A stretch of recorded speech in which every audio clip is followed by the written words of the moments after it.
A gente está começando mais um Universidade Aberta e o programa dessa semana vai discutir vários assuntos. A gente cobriu vários eventos ao longo dessa semana e dos últimos dias. E começando por uma pauta minha e do Alex, a gente vai falar um pouquinho sobre a ditadura. Rolou um evento aqui na PUC, que foi o 5º Seminário Internacional sobre Educação e Regimes Ditatoriais, que discutiu a ditadura sob diversos aspectos. A gente focou no esporte, no futebol e na cultura.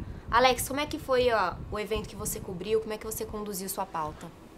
Então, o evento que eu cobri foi super interessante. Os convidados foram o Juca Kfouri e o Lúcio de Castro, que são dois jornalistas da ESPN, que foram muito importantes com relação a essa luta na resistência da ditadura. Inclusive, o Lúcio de Castro, ele é autor do Memórias do Chumbo, o Futebol nos Tempos do Condor, que é um documentário muito interessante que aborda como a ditadura se apropriou do futebol para fornecer uma certa propaganda ideológica, e é sobre isso a minha matéria.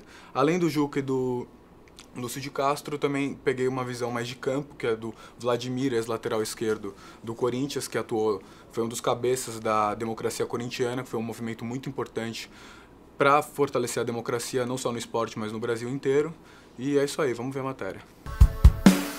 O Brasil das décadas de 60 e 70 vivia um vulcão de emoções. De um lado, o futebol estava embalado em função do bicampeonato mundial. Por outro, o país se via submerso a uma ditadura militar cada vez mais autoritária, que estreitava os laços entre poder e esporte.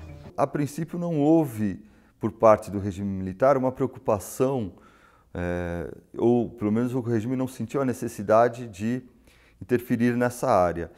A partir, no entanto, da frustração das expectativas em 66, o tricampeonato não veio, ao contrário do que se imaginava.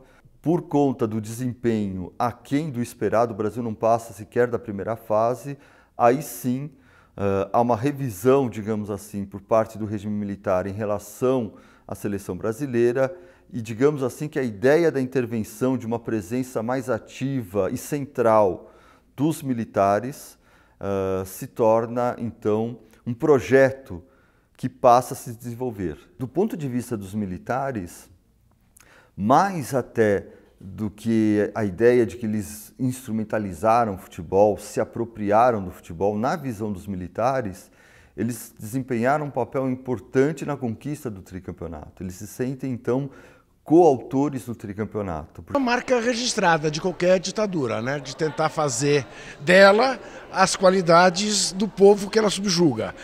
Agora, no que diz respeito especialmente ao esporte, é uma marca registrada de quem está no poder. Quer dizer, quem está no poder, seja numa ditadura, seja legitimamente por votação democrática, tenta se apropriar das vitórias nacionais. Se nós pensarmos, então, quais foram os atletas que manifestaram uma resistência ao regime militar, nós temos Afonsinho, Reinaldo, posteriormente o Sócrates, já no contexto da democracia corintiana. A parte conservadora dos nossos políticos, e tinham alguns deputados aqui ligados ao Corinthians que achavam um absurdo, taxavam de anarquia aquele nosso movimento. Alguns dirigentes acham que tem o poder absoluto e isso é um equívoco no futebol. Essa cartolagem do futebol, ela sempre quer estar próxima do poder.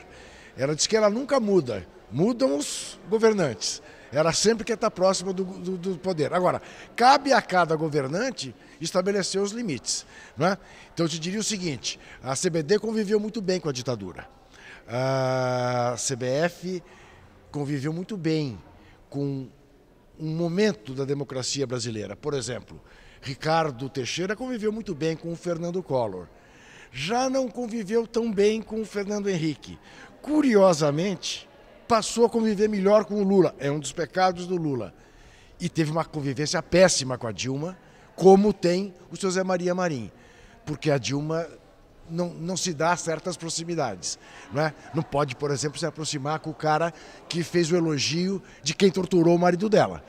Caso do Marim em relação ao delegado Fleury, que comandou as torturas contra o então marido de Dilma Rousseff, o deputado Carlos Araújo, no Rio Grande do Sul. A CBF, antiga CBD, continua nutrindo relações muito próximas e de cumplicidade até, né, para a manutenção desse modelo esportivo elitista, excludente, de qualquer forma de participação mais ampla, seja dos jogadores, seja dos torcedores, não é? Então esses laços continuam muito fortes entre a CBF e o governo federal. A superestrutura do esporte tem essa questão de realmente ser algo absolutamente pouco democrático. Isso é um reflexo daqueles tempos, só que muito mais concentrado ainda.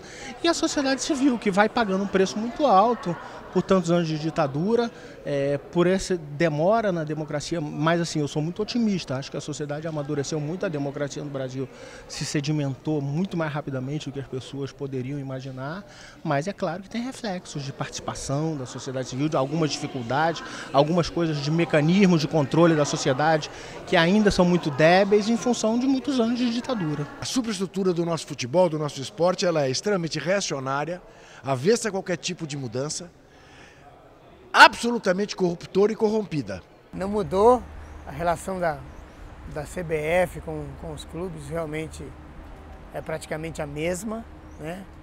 Uma relação muito tensa, muito, enfim, muito promíscua na minha avaliação, mas enfim, os dirigentes é que permitem isso, né? Além do esporte, a gente também falou um pouco sobre a cultura na época da ditadura, né? Então eu falei com o Edibal Pivetta, que trabalhou como advogado dos presos políticos e que também lutou pela autoria de algumas peças. Ele chegou até a ficar preso. E além dele, eu falei com o Oswaldo Mendes, que foi um representante do Teatro de Arena, que até hoje se apresenta por lá, que falou bastante de como rolava a censura. Ele comentou também que ainda existe uma certa censura no teatro. Ele fez uma reflexão muito bacana sobre como era e como é o teatro hoje em dia. O teatro sempre foi um porta-voz de todas as aspirações populares, não só no Brasil, mas no mundo todo. E essa resistência foi se avolumando e resultou num grande movimento, eu chamo de movimento já naquela época, em prol da liberdade que nós estávamos vivendo em 68, já nos inícios ainda da ditadura, e os grupos de teatro foram praticamente cortados, censurados, os textos não podiam ser apresentados. Na metade dos anos 60, quando explode a ditadura, em 64, o teatro vivia um momento de muita vitalidade, de muita identificação com a sociedade. O teatro estava conseguindo criar uma linguagem, o teatro brasileiro criava uma linguagem própria, uma dramaturgia própria, com grandes e novos autores surgindo, diretores, atores, novos teatros surgindo. No auge disso, a censura, ela age e consegue, ela castra um desenvolvimento. A censura passou, antes era estadual e até municipal, ela passou a ser federal. Foi um avanço, porque antes qualquer prefeitozinho, proibia a apresentação de uma peça. A partir de então, com a ditadura, passou a ser uma função do Estado, da União, a censura, o exercício da censura. Você vai montar uma peça, fazer um espetáculo. Primeiro passo, você pegava o texto da peça e mandava para a censura, para esse texto ser avaliado se poderia ou não ser encenado. A censura lia, fazia os cortes de palavras, cortes de cena, quando não, cortava a peça inteira. Às vezes proibia, falava assim, não, a peça não pode ser feita. Ou cortava, ou liberava, chamava assim, liberava a peça com cortes. No caso de liberada por cortes, a gente começaria a ensaiar, faria o espetáculo. Antes da estreia, o espetáculo era submetido à apreciação de censores, 2 ou 3, que eram designados pela Polícia Federal, para irem assistir o ensaio, que era o chamado ensaio para censura, para ver, primeiro, se aqueles cortes determinados estavam sendo obedecidos e se o espetáculo não apresentava nenhum tipo de problema contra a ordem pública, contra o governo ou contra a moral e os bons costumes.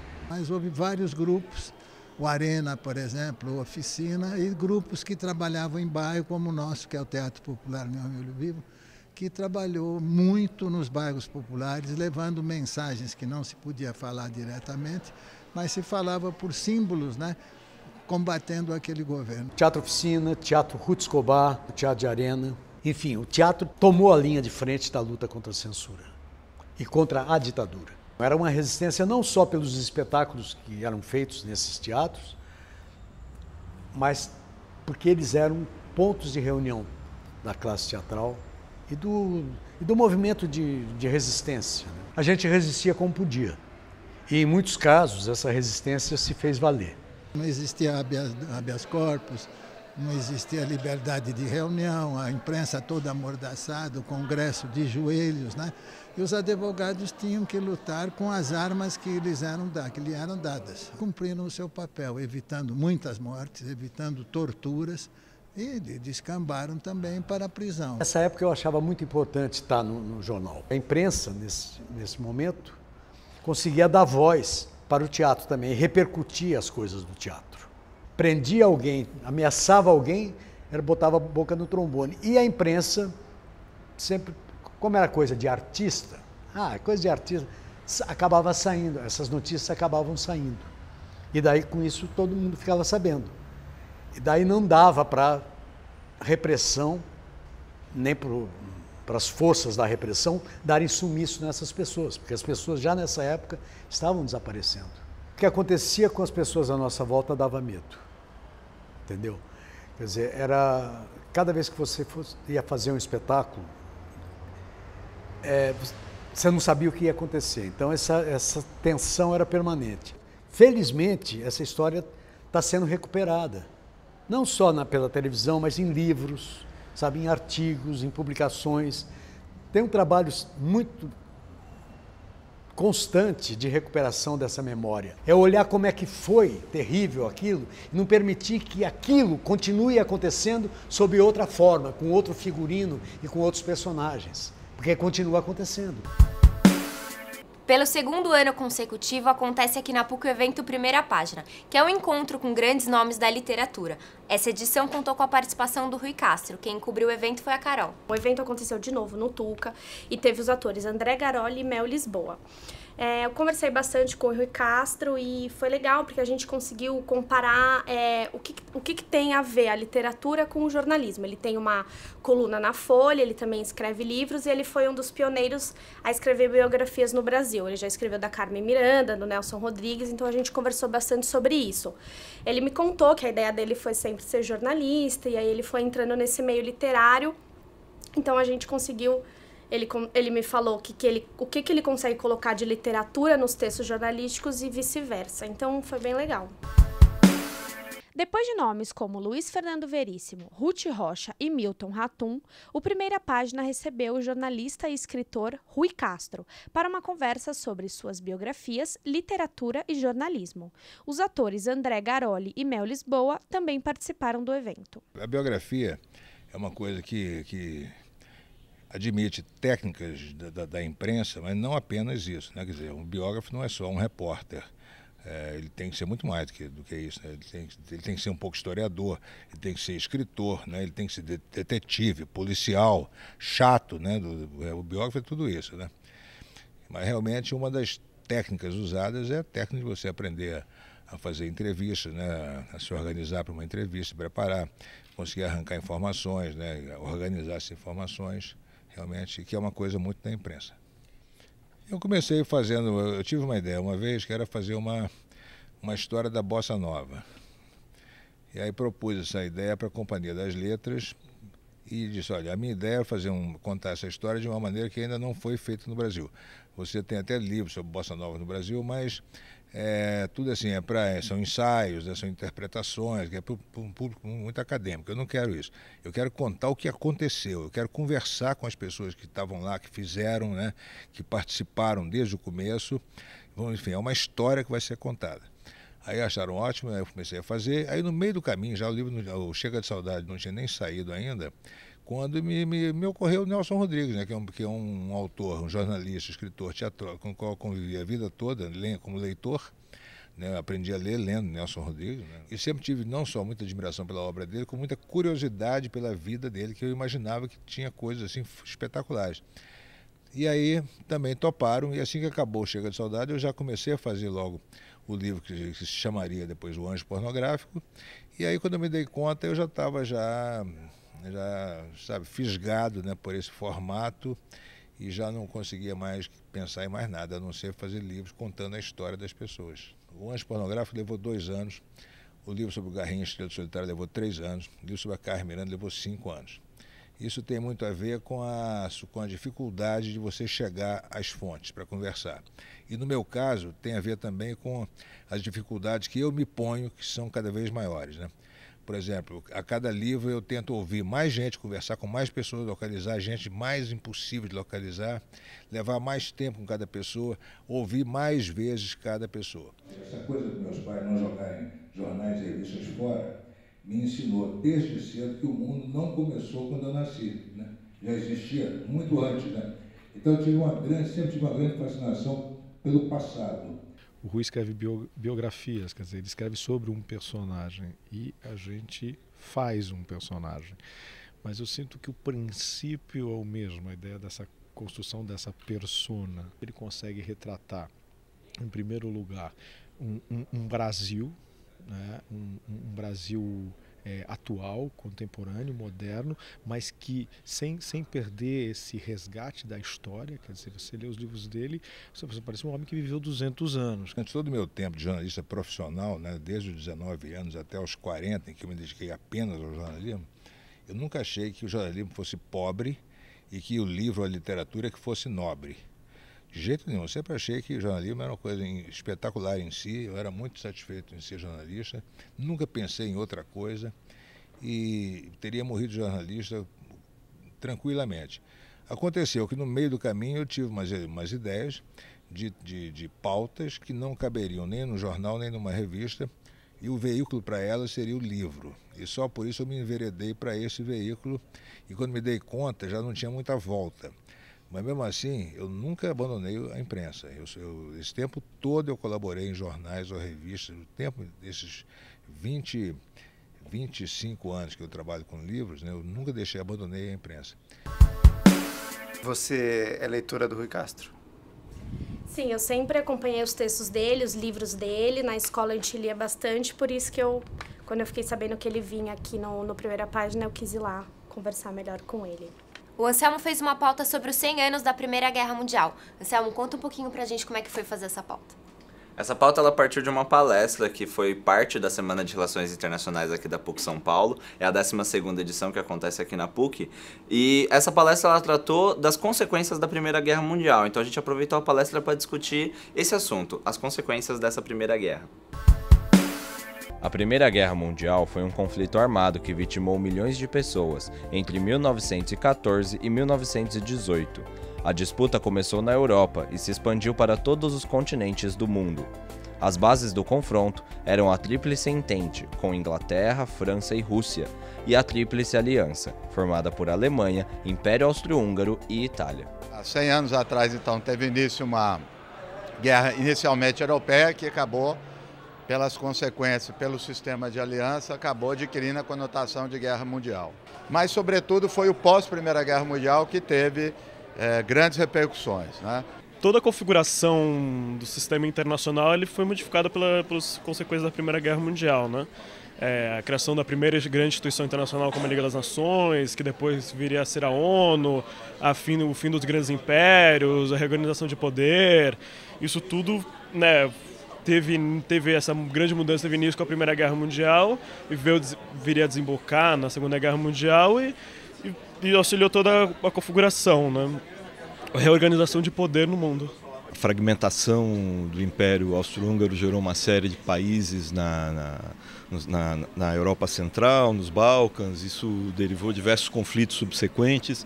A desagregação, enfim, do Império Turco-Otomano produziu uma série de estados, que eu diria artificiais, até porque eram províncias do Império Turco-Otomano. Então não havia os estados que nós conhecemos hoje, não havia essa configuração do Estado de Israel, né, do que seria o Estado palestino, do Líbano, da Síria, do Iraque. O Iraque, por exemplo, foi desenhado na mesa de trabalho do Churchill. Ele pegou uma régua e disse, aqui vai ser o Iraque. Né? Então, todo esse desenho, né, dos Estados nacionais foram feitos ali sob mando dos europeus. O mais importante de tudo foi a ascensão, né, de uma forma geral, dos Estados Unidos. As Forças Armadas norte-americanas eram ligeiramente frágeis comparando com o resto do mundo, acho que era 14º exército em termos de poder militar, sai da Primeira Guerra Mundial, até porque participam depois de 17, né, com uma relevância muito maior do que antes, né, e vão participar da Segunda Guerra Mundial, não só decidindo, mas decidindo a bipolaridade que se constrói no pós-Segunda Guerra Mundial. Além dessa matéria da Primeira Guerra Mundial, eu fiz outra sobre os ginásios vocacionais, que eram escolas que existiram antes da ditadura militar aqui no estado de São Paulo. No caso, elas acabaram após o início da ditadura. Essa pauta ela partiu de um livro que foi escrito pelo Daniel Ferraz Chiosini, que é professor da pós-educação aqui da PUC. O nome do livro é História e Memória da Inovação Educacional no Brasil, o caso dos ginásios vocacionais, e foi publicado pela editora Apres. Os ginásios vocacionais eram parte de um projeto piloto de educação, criado em São Paulo em 1962. Com 6 unidades em diferentes cidades do estado, os ginásios são lembrados como exemplos de excelência de ensino por aqueles que participaram da experiência. Eram unidades assim que foram criadas, né, buscando ser unidades de referência para a rede pública. Os professores eles recebiam por 40 horas, mas não estavam 40 horas em sala de aula. Eles tinham cerca de 2/3 dessa jornada era dedicada a atividades de planejamento, correção. Eram 120 vagas por ano para 4 classes de 30 alunos. Até então, nas escolas tradicionais, menino estudava numa escola ou numa classe e menina em outra. No vocacional, não. A gente tinha uma liberdade, coisa que nas escolas comuns você não tinha que ficar em fila, né? Tinha que obedecer professor. Então, a gente era trabalhado no sentido de adquirir liberdade com responsabilidade. Tudo no vocacional era feito em equipe. A orientadora educacional e pedagógica fazia uma seleção e montavam-se diversas equipes, 5, 6 ou mais ou menos equipes. Então, durante algum tempo, 2, 3, 4 meses, a gente trabalhava com aquela equipe de meninos e meninas. Né? Chamava muita atenção a questão do estudo de meio, que eram viagens com finalidades educacionais, né? Viagens integradas a todo o trabalho que era desenvolvido em sala de aula. A gente ia visitar outras cidades, geralmente nas cidades que existiam outros vocacionais. Então a gente acabava exercendo um outro tipo de liberdade, que era ficar uma semana fora da sua casa, fora dos pais. O perfil do alunado, né, ele seguia a proporcionalidade da distribuição, ele obedecia uma proporcionalidade em relação à estrutura socioeconômica do bairro onde a escola estava inserida. Então vamos supor que tinha 30% de classe A no Brooklyn, a escola teria 30% de alunos de classe A também. Que eles buscavam reproduzir dentro do interior da escola a realidade social do bairro onde o aluno estava, onde a escola estava inserida. O fim dos ginásios vocacionais foi marcado pela repressão do governo durante a ditadura militar, após denúncias de subversão. Em 69, especificamente, a gente tem a demissão de 2 professores da unidade americana. Esses professores decidem elaborar uma carta dizendo que o vocacional era realmente uma experiência subversiva, comunista, e enviam essa carta para o 2º Exército em Campinas. Os militares, com apoio da Polícia Federal, eles fizeram uma devassa nas unidades. E aí você tem a apreensão de materiais, a prisão, né, da então Maria Nilde Marcelani e da diretora da unidade americana, a Áurea Sigrist. E elas são destituídas, né, são colocados indivíduos indicados pelo governo militar. E aí o projeto ele vai degringolando, digamos assim, né? Todo aquele projeto que estava estruturado, montado a partir dessa intervenção, ele vai sendo